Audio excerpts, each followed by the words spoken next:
Hello friends, welcome back to my YouTube channel சேமிப்புலகம்.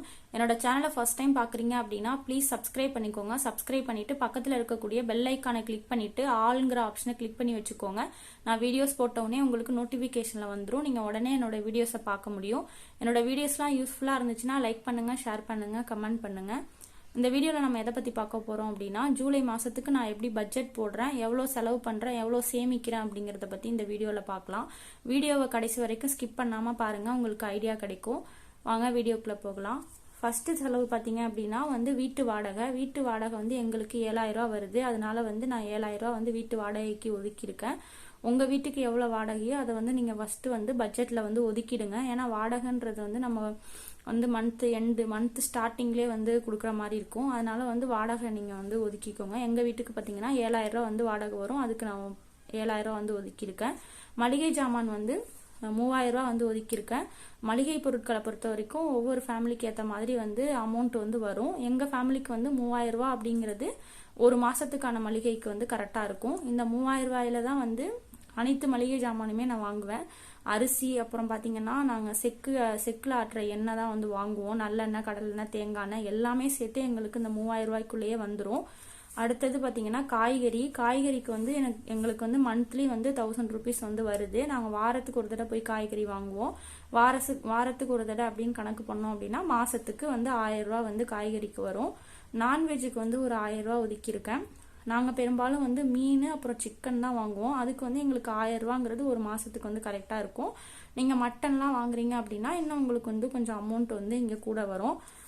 அப்புறம் பார்த்தீங்க அப்படின்னா ஃப்ரூட்ஸ் அண்ட் ஸ்நாக்ஸுக்கு ஒரு 1,000 ரூபா ஒதுக்கியிருக்கேன். பழம் பார்த்தீங்க அப்படின்னா வாரத்தில் ஒரு நாள் போய் பழங்கள் வாங்குவோம். அப்புறம் ஸ்நாக்ஸுக்குமே வெளியில் விற்கிற ஸ்நாக்ஸ் அதிகமாக வாங்கி சாப்பிட மாட்டோம். வீட்டிலே ஏதாவது ப்ரிப்பேர் பண்ணி தான் நாங்கள் சாப்பிடுவோம். அதாவது கடையில் வாங்கிட்டு வீட்டில் செஞ்சு சாப்பிட்ற மாதிரி தான் ஏதாவது ஸ்நாக்ஸ் வாங்குவோம். அதுக்கு எங்களுக்கு ஒரு 1,000 ருபீஸ் வரும். கேஸ் செலவை பொறுத்த வரைக்கும் பார்த்தீங்கன்னா கேஸ் 2 மந்த்ஸ்க்கு ஒன்ஸ் தான் நம்ம வாங்குவோம். இப்போ மந்த்லி ஒன்ஸ் அப்படின்னு மந்த்லி பார்த்தோம் அப்படின்னா 500 ரூபா வரும். இப்போ 2 மந்த்ஸ்க்கு ஒன்ஸ் அப்படின்னா ஒரு கேஸோட விலை 850 ரூபாயிலிருந்து 1,000 ரூபாய்க்குள்ள வரும். அப்போ நான் மாதம் 500 ரூபா ஒதுக்கிடுறேன். 2 மாதத்துக்கு எனக்கு கரெக்டாக வரும். அடுத்தது பார்த்தீங்க அப்படின்னா மின்சார செலவு, கரண்ட் பில் 500 ரூபா ஒதுக்கியிருக்கேன். கரண்ட் பில்லுமே நம்ம மாதத்துக்கு ஒரு தடவை கட்ட மாட்டோம், 2 மந்த்ஸ் ஒன்ஸ் தான் கட்டுவோம். அப்போ மாதத்துக்கு 500 ரூபாங்கிறது பார்த்தீங்கன்னா 2 மாதத்துக்கு ஒரு தடவை எங்களுக்கு 1,000 ரூபா வரும் கரண்ட் பில்லு. 850, 900, 950 அந்த ரேஞ்சில் தான் கரண்ட் பில்லு வரும். அதனால நான் மந்த்லி ஒரு 500 ரூபா கரண்ட் பில்லுக்கு ஒதுக்கிடுறேன். அடுத்தது ஃபோன் ரீசார்ஜை பொறுத்த வரைக்கும் எங்கள் வீட்டில் ஒரு 2 ஃபோன் இருக்குது. அந்த 2 ஃபோனுக்கும் ரீசார்ஜ் பண்ணுறதுக்கு மாதம் 500 ரூபா செலவாகும். இன்டர்நெட்டுக்கு பார்த்தீங்க அப்படின்னா ஒரு 1,000 ரூபா செலவாகுது. அப்புறம் அதர்ஸ்ன்னு சொல்லிட்டு ஒரு 500 ரூபா எப்பயுமே நான் எடுத்து வைப்பேன். இந்த அதர்ஸ்ன்னு பார்த்தீங்க அப்படின்னா நம்ம வீட்டில் திடீர்னு ஏதாவது ஒரு லைட் ஃபீஸ் போகும். அப்படி இல்லைன்னா ஏதாவது மிக்சி திடீர்னு ஓடாமல் போகும். அதுக்கு நம்ம செலவு பண்ணுற மாதிரி இருக்கும். அப்படி இல்லை அப்படின்னா ஏதாவது வீட்டில் ஃபங்க்ஷன் வரும், அந்த ஃபங்க்ஷனுக்கு நம்ம மொய் வைக்கிற மாதிரி இருக்கும். அதனால 500 ரூபாங்கிறது மாதம் நான் கண்டிப்பாக ஒரு அமௌண்ட் எடுத்து வச்சிருவேன். இது செலவாகலை அப்படின்னா இதுவுமே நமக்கு சேமிப்பாக தான் ஆகும். அப்புறம் முக்கியமான செலவு பார்த்தீங்கன்னா மெடிக்கல் எமர்ஜென்சிக்கு ஒரு 1,000 ரூபா நான் எப்பயுமே மந்த்லி எடுத்து வச்சிருவேன்.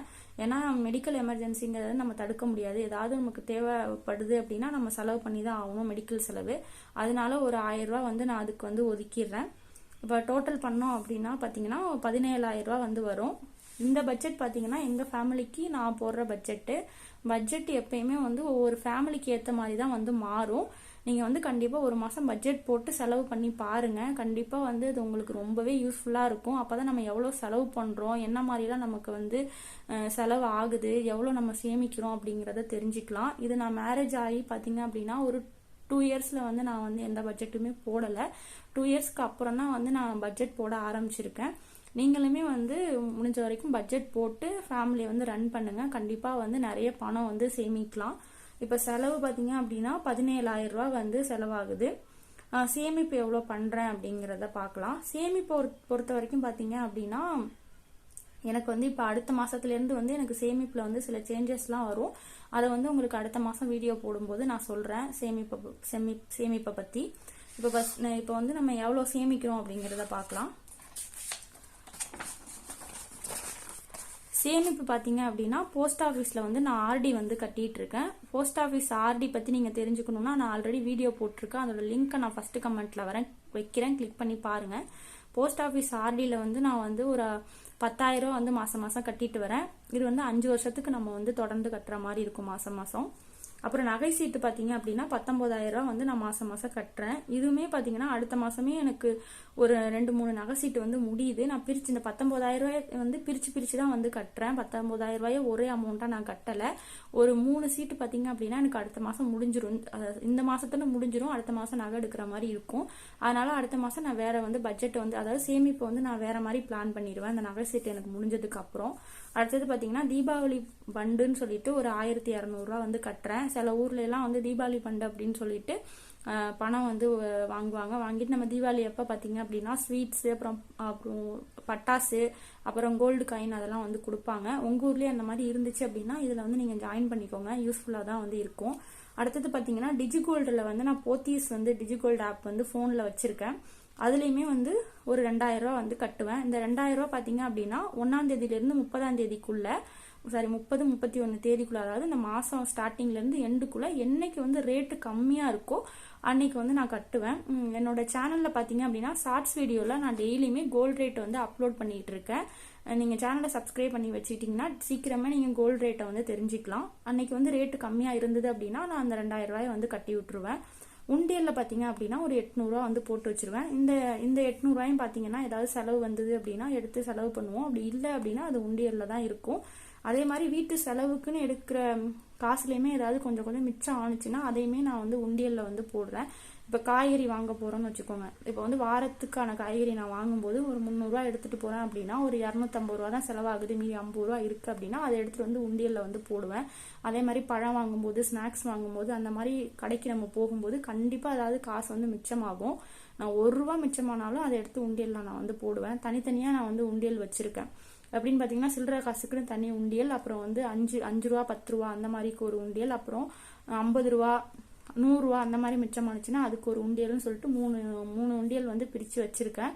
அதுல வந்து நான் வந்து பணத்தை வந்து சேமிச்சு வைப்பேன். அந்த வருஷம் முடியும் போது எவ்வளவு வந்து இருக்கோ அதுக்கேற்ற மாதிரி யூஸ்ஃபுல்லான திங்ஸ் வீட்டுக்கு ஏதாவது தேவைப்பட்டுச்சுன்னா அந்த திங்ஸ் வாங்குவேன். அப்படி இல்லைன்னா கோல்டு காயின் கூட நான் வாங்குவேன். அமௌண்ட்டை பொறுத்து தான் வந்து என்ன பொருள் வாங்குறாங்க அப்படிங்கிறது. அமௌண்ட் வந்து ஒரு 1,000-2,000 தான் மிச்சமானுச்சு அந்த ஒரு வருஷத்துலயே எனக்கு வந்து உண்டியல்ல வந்து ஒரு 1,000-2,000 ரூபாய் இருக்குன்னா அதுக்கேற்ற மாதிரி வாங்குவேன். இல்ல ஒரு 10,000-15,000 வந்து சேர்ந்துருச்சு அப்படின்னா நான் வந்து கோல்டு காயின் வந்து பிளான் பண்ணி வாங்கிப்பேன். இப்ப வருமானம் பாத்தீங்க அப்படின்னா எங்க வீட்டுக்கு வந்து ஒரு 50,000 ரூபாய் வந்து வருமானம் வருது. வருமானமுமே பாத்தீங்கன்னா ஒவ்வொரு ஃபேமிலிலயும் ஒவ்வொரு மாதிரி வரும். சில பேர் வீட்டுல பாத்தீங்கன்னா ஹஸ்பண்ட் அண்ட் ஒய்ஃப் 2 பேருமே வேலைக்கு போவாங்க, சேலரி வந்து வரும். சில பேர் வீட்டுல வருமானம் வந்து கம்மியா தான் வரும். அதே மாதிரி ஃபேமிலி மெம்பர்ஸை பொறுத்துமே வந்து இந்த பட்ஜெட் வந்து மாறும். நீங்க கூட்டு குடும்பமா இருந்தீங்க அப்படின்னா நிறைய செலவாகும். நீங்க 2 பேர் 3 பேர் தான் இருக்கீங்கன்னா அதுக்கேற்ற மாதிரி செலவாகும். எங்களுக்கு வந்து வருமானம் வந்து இப்ப 50,000 வருது. செலவு வந்து நான் 17,000 ரூபாய் பண்றேன். சேமிப்பு பாத்தீங்க அப்படின்னா 33,000 ரூபாய் பண்றேன். நான் செலவை விட சேமிப்பு தான் வந்து அதிகமா பண்றேன். இது வந்து என்னால பண்ண முடியுது, அதனால பண்றேன். நீங்களுமே வந்து ட்ரை பண்ணி பாருங்க. ஒரு மாசம் வந்து பட்ஜெட் போட்டு நீங்க வந்து ஃபேமிலியை ரன் பண்ணி பாருங்க. அது வந்து உங்களுக்கு என்னென்னலாம் மைனஸ் இருக்கு பிளஸ் இருக்கு அப்படிங்கறது தெரிஞ்சிரும். நீங்க அப்புறம் அடுத்தடுத்த மாசம் பட்ஜெட் போட்டு ஃபேமிலியை ரன் பண்ணா கண்டிப்பா வந்து பணத்தை வந்து சேமிக்கலாம். இதுல வந்து வேற ஏதாவது டவுட் இருந்துச்சு அப்படின்னாலுமே கமெண்ட்ல சொல்லுங்க, நான் எக்ஸ்பிளைன் பண்றேன். அடுத்து ஒரு யூஸ்ஃபுல்லான வீடியோஸ்ல வந்து உங்களை பாக்குறேன். தேங்க்யூ.